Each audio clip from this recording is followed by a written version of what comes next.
Seterusnya Bapak Kapolres, Pak Kespangpol, yang saya hormati Saudara Ketua KPU beserta jajaran komisioner KPU, Panwas. Seterusnya yang saya hormati Saudara calon Wakil Bupati nomor urut 2 beserta Wakil Bupati.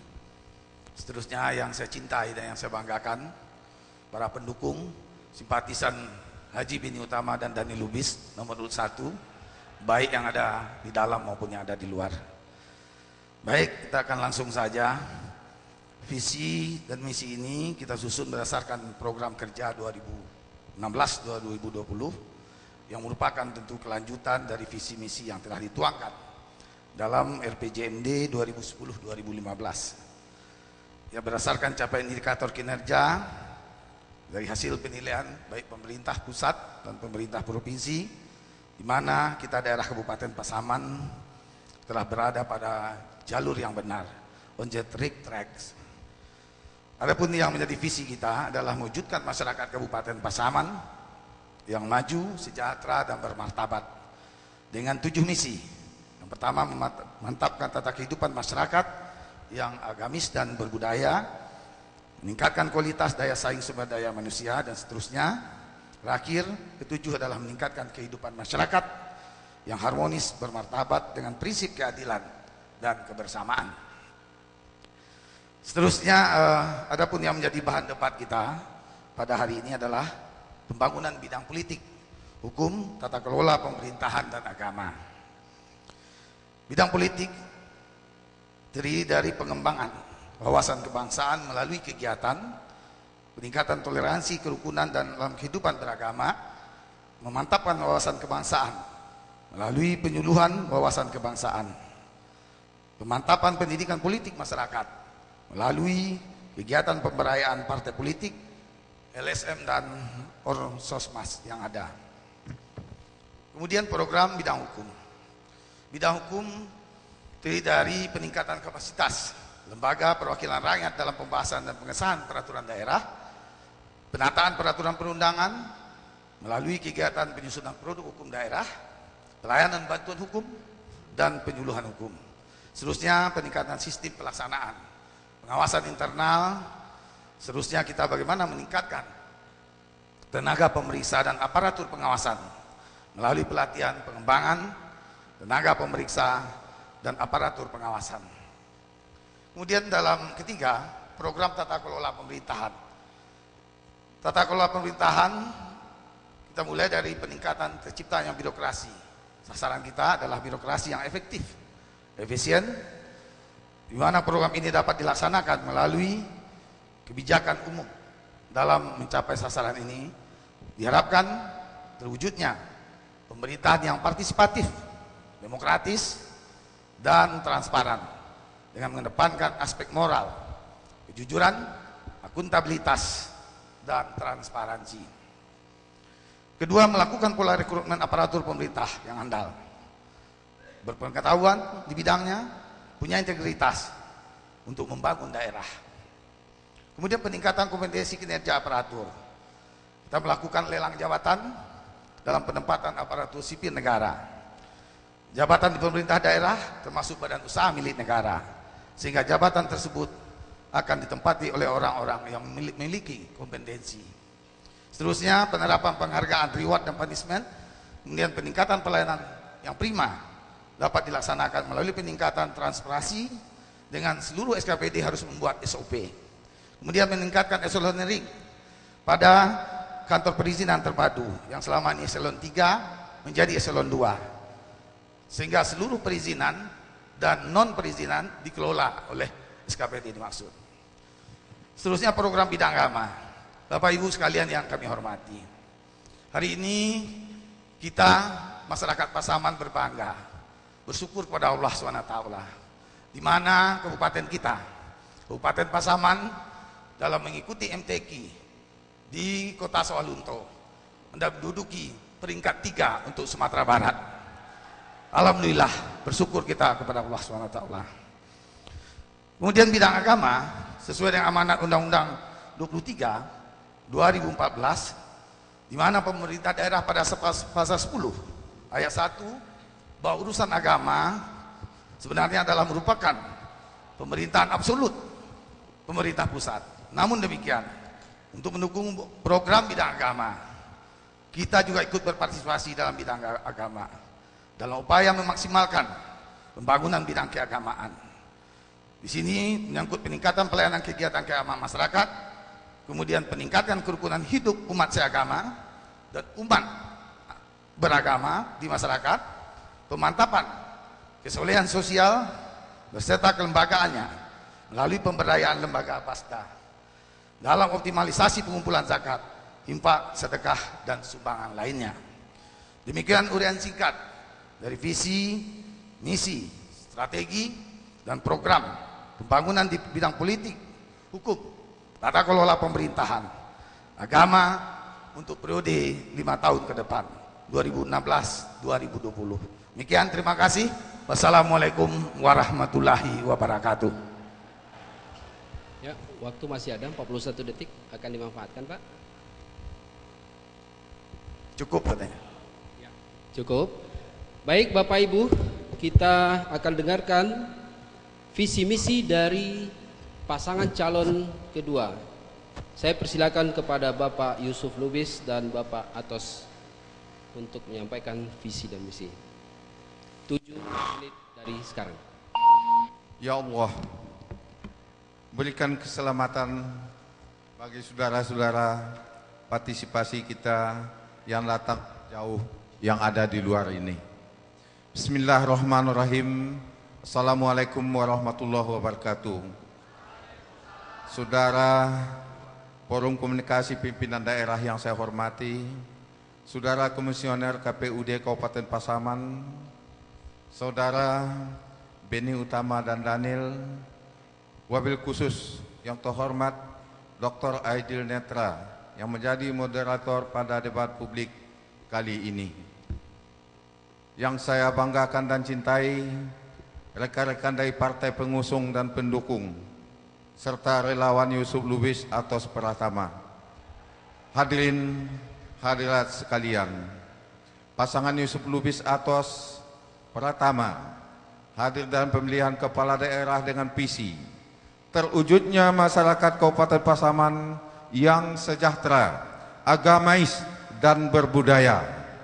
Visi ini merupakan jalan perubahan untuk Pasaman yang lebih baik ke depan. Saudara moderator, segenap hadirin yang saya cintai, berkenaan dengan tema debat publik yang disampaikan pada kami berdua, dikaitkan dengan pembangunan Pasaman yang sejahtera, agamais, dan berbudaya, dapat kami jelaskan secara ringkas sebagaimana berikut ini. Yang pertama, soal politik. Otonomi daerah bertujuan untuk peningkatan pelayanan, pemberdayaan, peran serta dalam rangka mewujudkan kesejahteraan masyarakat. Karenanya perlu kehidupan politik lokal yang stabil, namun tanpa mengurangi dinamika aspirasi masyarakat.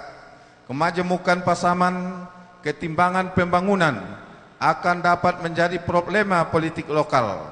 Oleh karena itu, diperlukan pengelolaan yang baik serta kerjasama dan sinergitas pemerintah dengan DPRD, Forum Kopimda, kelompok atau lembaga kemasyarakatan, dan media massa. Yang kedua, soal hukum. Pemerintahan daerah, bupati, dan DPRD selain pelaksana juga kelembagaan yang diberi kewenangan untuk membuat hukum. Dalam hal ini, peraturan daerah atau Perda, dan sebagai turunannya adalah peraturan bupati atau Perbub. Akhir-akhir ini tampak kesan bahwa produk hukum pemerintah daerah belum sepenuhnya berpihak pada kepentingan masyarakat, diragukan efektivitasnya, serta gejala kurang taat pada hukum berlaku. Oleh sebab itu, diperlukan kesadaran dan kepatuhan terhadap hukum demi terwujudnya pemerintahan yang bersih, efektif, demokratis, dan bebas KKN. Yang ketiga, tata kelola pemerintahan. Tata kelola pemerintahan yang baik atau yang populer dengan istilah good governance adalah penyelenggaraan pemerintahan yang menerapkan prinsip-prinsip pemerintahan yang baik, akuntabilitas, transparansi,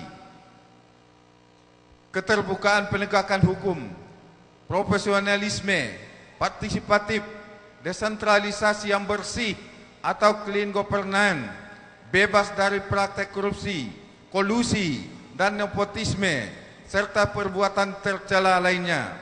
Dengan terwujudnya penyelenggaraan pemerintahan yang baik akan dapat menciptakan suasana pemerintahan dan kehidupan masyarakat yang kondusif dalam pembangunan daerah, sehingga akan dapat mendorong peningkatan kesejahteraan masyarakat.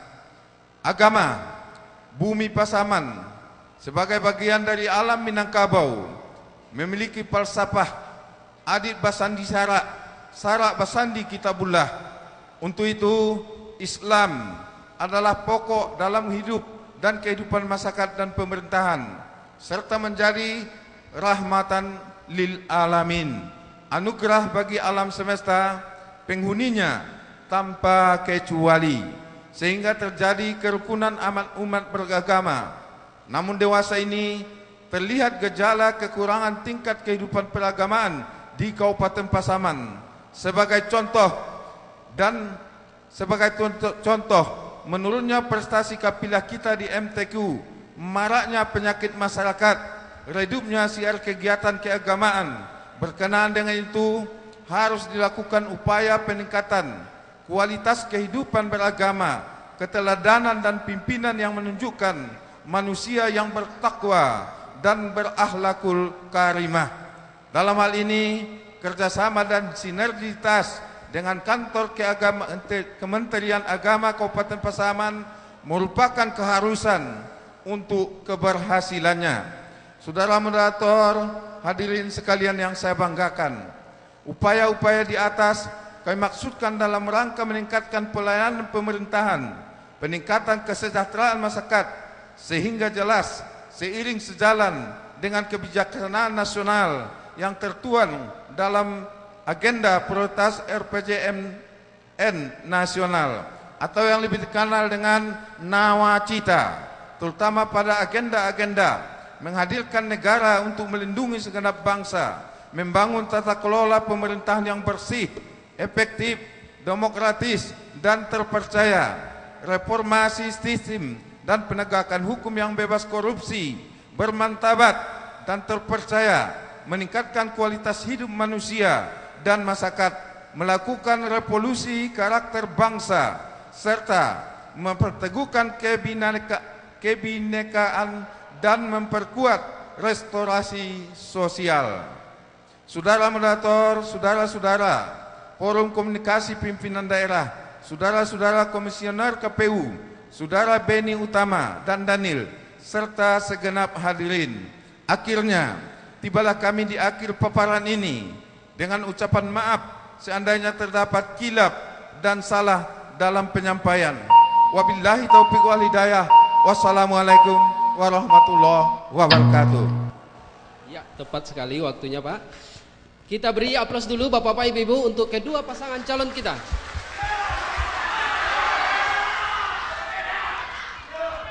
Para hadirin yang berbahagia, sesaat lagi kita akan mengajukan pertanyaan kepada kedua pasangan calon terkait dengan visi dan misi yang sudah beliau paparkan di hadapan kita bersama. Tapi sebelum itu, mari kita simak yang satu ini.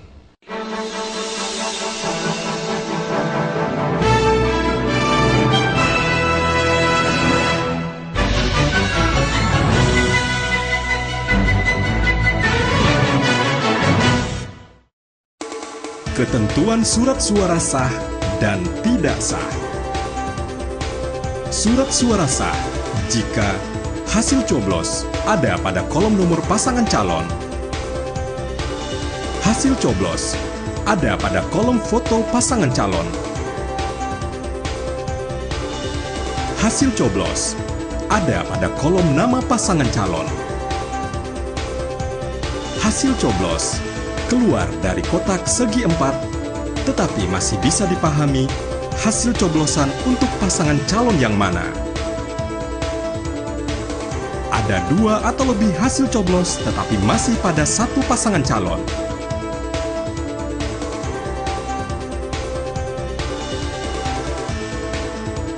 Terdapat 2 atau lebih hasil coblos tetapi hanya kena satu pasangan calon.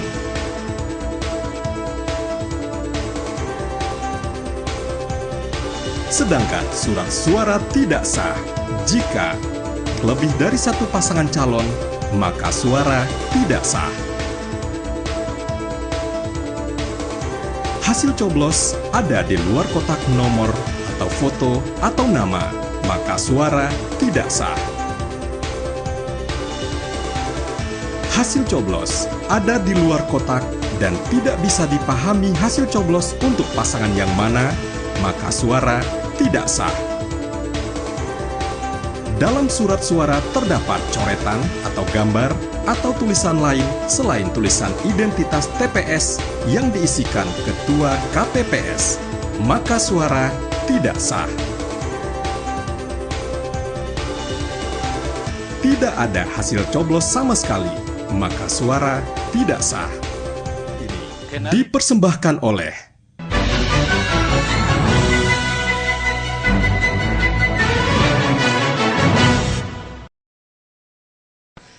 masih dalam debat publik kedua pasangan calon bupati dan wakil bupati Pasaman tahun 2015. Dan hadirin dan juga pemirsa dan juga para pendengar di rumah, kita informasikan kembali terima kasih atas partisipasinya, sangat tertib tadi, baik itu di dalam maupun di luar tadi ya. Kepada Bapak Ibu terima kasih atas kerjasamanya, dan kita himbau kembali kepada Bapak Ibu yang ada di sini, terima kasih atas kerjasamanya yang luar biasa tadi. Baik itu di dalam maupun di luar tadi memang cukup tertib ya Pak ya Ibu. Namun sebelum kita lanjutkan ke session berikutnya, saya ingin minta semangat nih dari pasangan nomor urut 2 dulu. Mana ya dukungnya? Oke, baik, kita minta kembali ya dukungan untuk pasangan nomor urut 2 dari dalam ataupun luar. Mana dukungannya untuk pasangan nomor urut 2? Di luar mana suaranya? Di luar ada suaranya, ada ribuan orang loh Pak Ibu di luar sana. Baik, untuk nomor urut pasangan 1 mana ya dukungannya untuk pasangan nomor urut 1? Oke, untuk di luar mana ya suaranya Bapak Ibu? Untuk di luar mana suaranya, agak kedengaran? Oke, baru terdengar ya. Baik Bapak Ibu yang ada di ruangan, di luar ataupun saat ini yang tengah mendengar di rumah melalui radio Pemda kita saat ini. Dan kita informasikan kembali, sangat berharap untuk tata tertibnya, kerjasamanya, karena saya rasa ataupun kita percaya bahwasanya sikap dari para simpatisan dukungan mencerminkan siapa yang mereka pilih. Baiklah hadirin, baik pendengar yang ada di rumah, kita lanjutkan kembali session berikutnya. Kembali ke moderator. Saya persilakan kembali Bapak pasangan calon untuk Bapak-bapak, ibu-ibu, para hadirin yang berbahagia, tiba saatnya kita masuk ke sesi kedua, yaitu penajaman visi misi. Dalam sesi kedua ini, karena tadi ketika kita cermati ada satu titik temu antara visi pasangan calon 1 dengan pasangan calon kedua, maka pertanyaan akan kami ajukan satu untuk kedua pasangan calon. Kesempatan pertama akan kami berikan kepada pasangan calon nomor urut 2, Bapak Yusuf Lubis dan Bapak Atos Pratama. Dalam visi misinya, kedua pasangan calon tadi menekankan pentingnya peningkatan kualitas keimanan dan ketakwaan kepada Tuhan Yang Maha Esa. Sementara itu, permasalahan kita saat ini adalah belum terintegrasinya secara optimal pelaksanaan nilai-nilai adat Basandi Sarak Basandi Kitabullah, baik dalam menata sistem pemerintahan maupun dalam kehidupan masyarakat. Pertanyaan adalah, jika Bapak terpilih menjadi bupati dan wakil bupati, apa kebijakan dan program terpadu yang akan Bapak ambil untuk mewujudkan peningkatan kualitas keimanan dan ketakwaan, dan strategi apa untuk mengintegrasikan nilai-nilai adat Basandi Sarak Basandi Kitabullah itu baik dalam pemerintahan maupun dalam kehidupan masyarakat. Kesempatan pertama untuk pasangan calon nomor 2, 2 menit dari sekarang. Terima kasih. Kami insya Allah jika Yusuf Lubis dan Atos Pratama memenangkan pertarungan ini, menang dalam menjadi Bupati dan Wakil Bupati Pasaman 2016 dan 2021, kebijakan atau program yang akan dilakukan dalam mewujudkan kehidupan beragama adalah dengan cara peningkatan kualitas dan kuantitas pemberdayaan dan kegiatan keagamaan, pemberdayaan tokoh dan kelembagaan keagamaan, peningkatan kesejahteraan guru dan dai dan mubalik, serta mendorong peningkatan kerukunan beragama. Insya Allah, kalau kita menjadi bupati dan wakil bupati di Pasaman untuk ke depan, insya Allah kita giatkan kembali kebijakan pemerintah daerah yang membantu memberikan honor atau uang lelah kepada mereka-mereka yang kita tunjuk dan kita gunakan untuk membesarkan keagamaan di Kabupaten Pasaman. Seperti dahulu kita bikin Imam Khatib, Bilal, kemudian guru-guru di bidang keagamaan. Insya Allah setiap bulan kita hitung dan kita bayar setiap tahun. Salah mereka-mereka kita bayarkan 1 juta 1 tahun bagi mereka-mereka yang membesarkan atau menggairahkan keimanan ketakwaan di Kabupaten Pasaman, khususnya guru dan mubalik. Ya, waktu habis. Baik, selanjutnya kami akan menyampaikan pertanyaan untuk calon nomor urut. Terima kasih, Lang. 2. Sebentar Pak, redaksinya mungkin kami rubah. Dekadensi moral dan akhlak generasi muda semakin hari semakin memprihatinkan. Banyak kasus seperti penyalahgunaan obat-obat terlarang, pergaulan bebas, sikap hidup yang hedonisme, hura-hura semakin sering terjadi. Apa langkah atau kebijakan yang akan Bapak ambil untuk membendung dekadensi moral tersebut di kalangan masyarakat kita? 2 menit dari sekarang. Terima kasih Bapak Moderator. Yang pertama tentu bagaimana kita menghidupkan kembali nilai-nilai agama di tengah-tengah masyarakat kita, seperti yang kita lakukan beberapa tahun terakhir, seperti yang disampaikan juga oleh calon nomor urut 2 tadi. Barangkali tidak perlu kita lanjutkan karena itu juga sudah program yang sudah kita laksanakan ya beberapa tahun terakhir. Cuman barangkali ke depan perlu kita tambahkan kehidupan adat istiadat ini. Memang di tengah-tengah masyarakat kita lihat kecenderungan terutama di kalangan generasi muda Pasaman ini dari hari ke hari semakin mengendor nilai-nilai adat budaya ini. Ke depan kita harapkan kita akan hidupkan kembali nilai-nilai adat budaya ini, terutama kesenian-kesenian yang ada di lokal kita. Dan kemudian kalau kami diamanahi bersama Pak Daniel sebagai Bupati dan Wakil Bupati Pasaman, insya Allah kami akan mendirikan rumah gadang di setiap nagari yang ada di Kabupaten Pasaman. Itu yang akan kita lakukan. Di rumah gadang inilah sebenarnya bagaimana kita menggali adat budaya kita yang ada di Kabupaten Pasaman. Seperti bagaimana rumah gadang digunakan sebagai tempat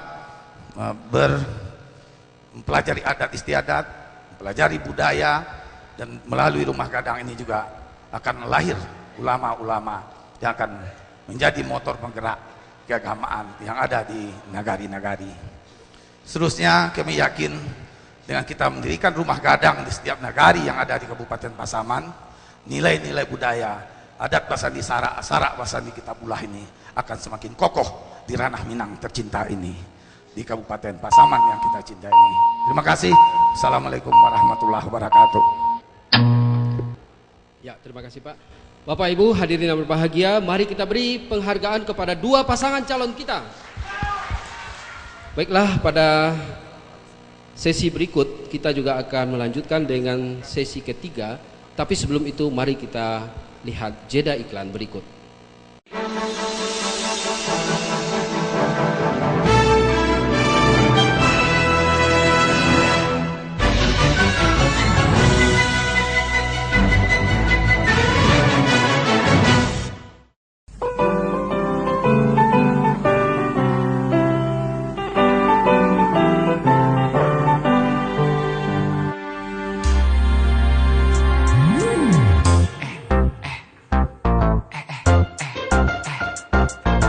Kenapa gua harus ikut pemilih? Buat gua buang-buang waktu. Suara gua cuma satu, jelas gak ngaruh. Apalagi ada oknum bisa sulap suara palsu. Gak ngaruh. Iya nggak ngaruh. Nggak ada suara yang nggak ngaruh. Satu suara bisa jadi penentu masa depan negara juga anak cucu. Jadi gunakanlah hakmu sebagai warga negara. Tetap optimis, jangan cepat menyerah.